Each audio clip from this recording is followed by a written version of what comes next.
नमस्कार दोस्तों, मेरे YouTube चैनल पे आप सभी का हार्दिक स्वागत है। दोस्तों, आज मैं श्रीमद् भागवत गीता के एक अति महत्वपूर्ण श्लोक की व्याख्या कर रहा हूँ। श्रीमद् भागवत गीता के दूसरे अध्याय का 47वां श्लोक है, कर्मण्येवाधिकारस्ते मा फलेषु कदाचन मा कर्म फल हेतुर्भूर्मा ते संगो अस्त्व कर्मणि। अर्थात भगवान श्री कृष्ण अर्जुन से कहते हैं, हे अर्जुन, इस विशाल संसार में केवल प्रयत्न ही तुम्हारे हाथ में है। हम अक्सर उन चीजों को नियंत्रित करने की कोशिश करते हैं जो हमारे वश में नहीं है, जैसे भविष्य या संजोग। जब हम यह स्वीकार कर लेते हैं कि हमारा धर्म केवल पूरी ईमानदारी से अपना काम करना है, तो मन का बोझ आधा हो जाता है। यह हमें वर्तमान में जीना सिखाता है। जैसे एक माँ निस्वार्थ भाव से बच्चे की सेवा करती है और यह क्षण ही उसके लिए परम सुख है, न कि भविष्य का कोई प्रतिफल। परिणाम की चिंता को अपने ऊपर हावी न होने दें। जब हम फल की इच्छा करते हैं तो हमारा ध्यान कर्म से हटकर डर और लालच में भटक जाता है। फल की चिंता ही दुख का कारण है। यदि परिणाम हमारे पक्ष में नहीं आता तो हम टूट जाते हैं। भगवान श्री कृष्ण कहते हैं कि फल का निर्धारण कई बाहरी कारकों पर निर्भर करता है। यदि तुम केवल प्रक्रिया पर ध्यान दो तो यही परम आनंद है। यदि आप केवल इसलिए काम कर रहे हैं कि आपको कुछ बड़ा मिलेगा, तो आप वास्तव में उस काम को प्रेम नहीं कर रहे हैं। यह एक तरह की सौदेबाजी है। प्रेम और भक्ति में कोई सौदेबाजी नहीं होती। जब आप कर्म को ही पूजा बना लेते हैं तो थकान महसूस नहीं होती। जैसे एक कलाकार जब पेंटिंग बनाता है तो वह उस सृजन के आनंद में इतना खो जाता है, पेंटिंग के मूल्य के बारे में कोई ध्यान नहीं रहता है। इस अवस्था को स्थिति प्रज्ञ कहते हैं या स्थिर बुद्धि वाला कहते हैं। आलस्य और निराशा में डूबना समाधान नहीं है। कर्म करना जीवन का लक्षण है। नदी का स्वभाव अगर बहना है तो वह ठहर जाए तो पानी दूषित हो जाता है। हमें परिणामों से विरक्त होकर भी कर्म के प्रति पूरी तरह समर्पित रहना चाहिए। यह श्लोक हमें स्थित प्रज्ञ बनाता है और यह सिखाता है कि सफलता में अहंकार नहीं करना चाहिए, क्योंकि फल ईश्वर का विधान है। विफलता में डिप्रेशन या अवसाद नहीं होना चाहिए, क्योंकि आपने अपना कर्म जो है सर्वश्रेष्ठ तरीके से किया है। जीवन एक यात्रा है, कोई व्यापार नहीं है। भगवान श्री कृष्ण का यह संदेश हमें डर से मुक्ति देता है। जब हम परिणाम का मोह छोड़ देते हैं तो हम वास्तव में मुक्त होकर काम कर पाते हैं।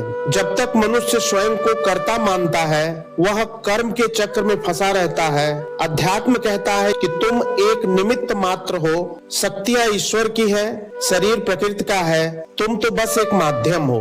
जब हम फल की इच्छा त्याग देते हैं तो हमारा हर कर्म पूजा बन जाता है। यहाँ फल त्याग करने का अर्थ है अपनी इच्छाओं को ईश्वर की इच्छा में विलीन कर देना। ऐसा करने से कर्म के संस्कार नहीं बनते।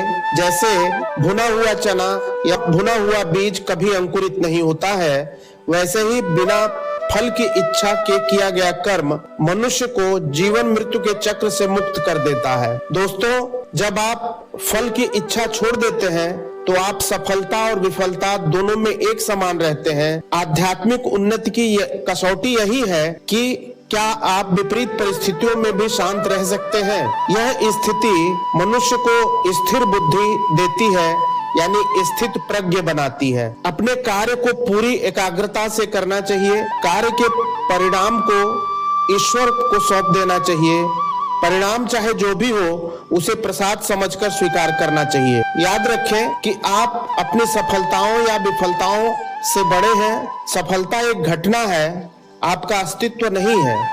जब आप खुद को परिणामों से अलग कर लेते हैं तो आप हारने के डर से मुक्त होकर पूरी शक्ति से लड़ पाते हैं। माता पिता बच्चों के लिए बहुत त्याग करते हैं, लेकिन दुख तब होता है जब वे अपेक्षा करने लगते हैं कि बुढ़ापे में बच्चा हमारी वैसी ही सेवा करेगा।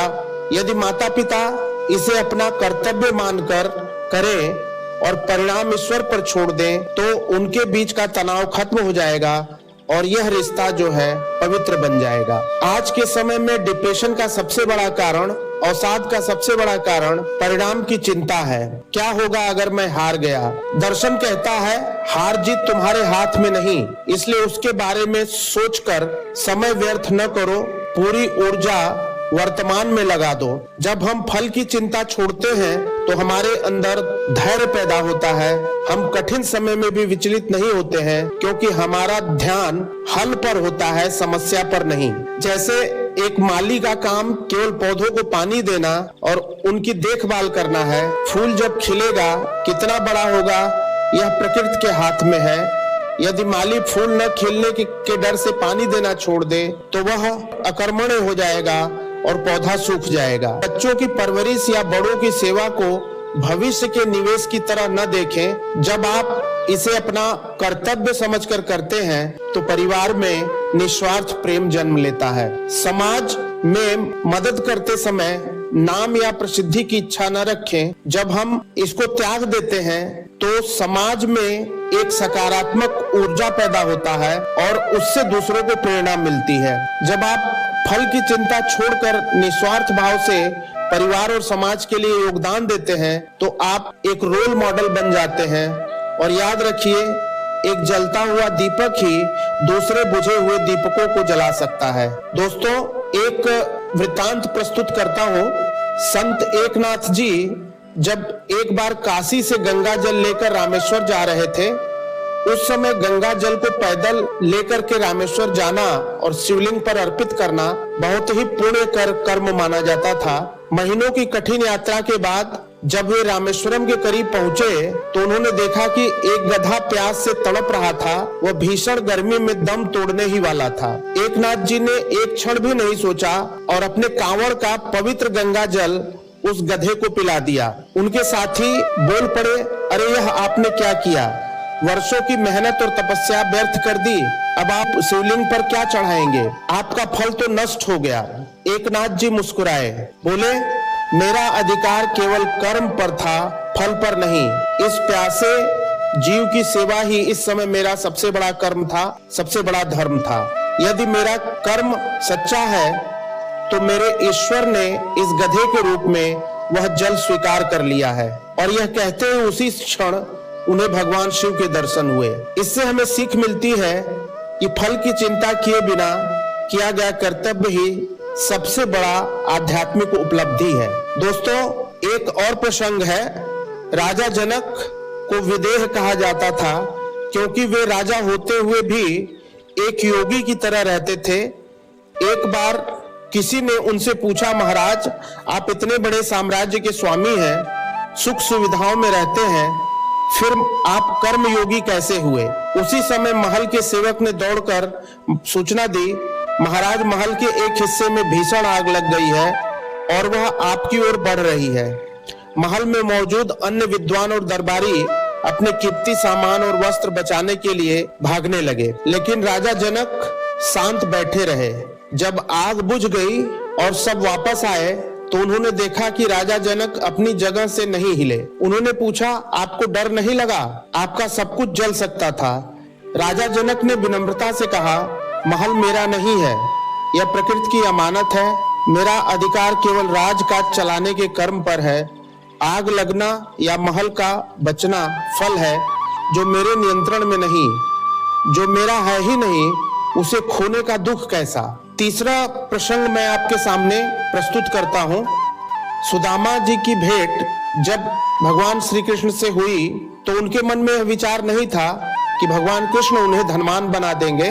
वे केवल अपने मित्र से मिलने के प्रेमवश वहां गए थे। फटेहाल द्वारका पहुंचने का साहस उन्होंने किया।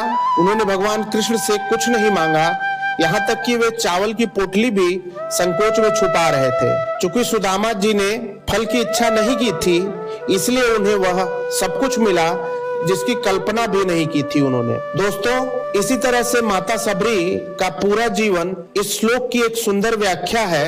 माता सबरी ने कभी यह सवाल नहीं किया कि भगवान राम कब आएंगे, क्या वाकई आएंगे या नहीं। उन्होंने हर दिन अपना कर्तव्य मान लिया, वे हर सुबह रास्ते की सफाई करती, ताजे फूल चुनती और मीठे बेर इकट्ठा करती। वर्षों बीत गए लेकिन उनके कर्म में कोई कमी नहीं आई। उनकी भक्ति में फल का लालच नहीं था, बल्कि कर्म का आनंद था। अंततः उनके निस्वार्थ कर्म ने स्वयं भगवान को उनके द्वार पर भेज दिया। दोस्तों, फल की चिंता मन को भटकाती है, जबकि कर्म पर ध्यान उसे एकाग्र करता है। फल की इच्छा न होने पर मनुष्य बड़ी से बड़ी विफलता को भी सह जाता है। दूसरों के सुख के लिए किया गया कर्म ही वास्तविक कर्मयोग है। दोस्तों, परिस्थितियां चाहे जैसी हों, अपना कर्तव्य निभाएं, परिणाम को ईश्वर पर छोड़ दें। जब आप फल की चिंता छोड़ देंगे तो आपका कर्म चमत्कार बन जाएगा। धन्यवाद।